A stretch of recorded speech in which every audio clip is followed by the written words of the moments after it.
Biang kerok besar di balik perampokan tambang dan infrastruktur semu. Oleh Christovita Wiloto, Chairman Strategik Indonesia. Tuhan tolong bukakan rahasia ini bagi dunia, terutama bagi rakyat Indonesia.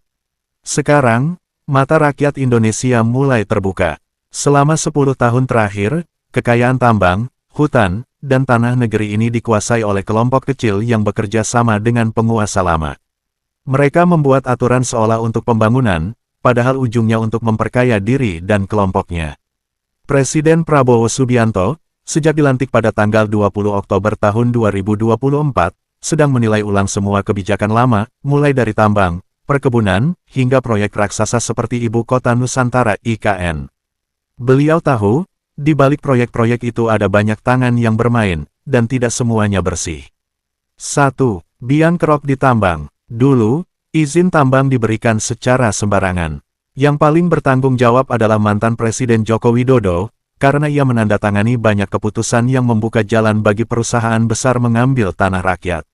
Di bawahnya ada mantan Menteri Koordinator Kemaritiman dan Investasi Luhut Binsar Panjaitan, yang selama bertahun-tahun mengatur urusan nikel, batu bara, dan emas.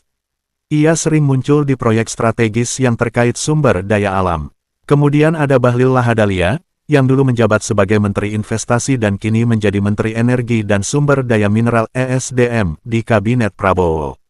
Ini artinya, Presiden Prabowo harus mengawasi dengan sangat ketat agar permainan izin dan proyek tidak terulang.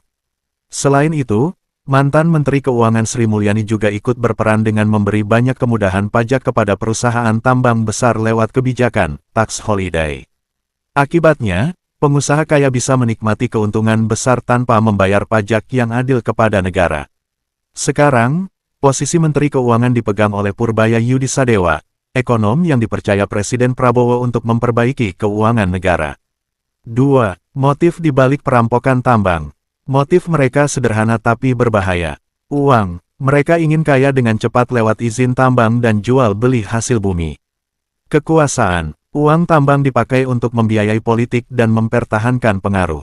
Warisan kuasa. Banyak izin diberikan kepada keluarga, teman, atau kelompok politik agar tetap kuat.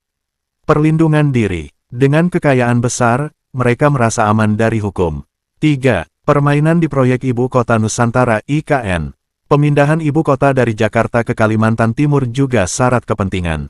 Ide ini berasal dari Andrinov Caniago, disetujui penuh oleh mantan Presiden Joko Widodo, dan disahkan cepat oleh DPR tanpa mendengarkan suara rakyat.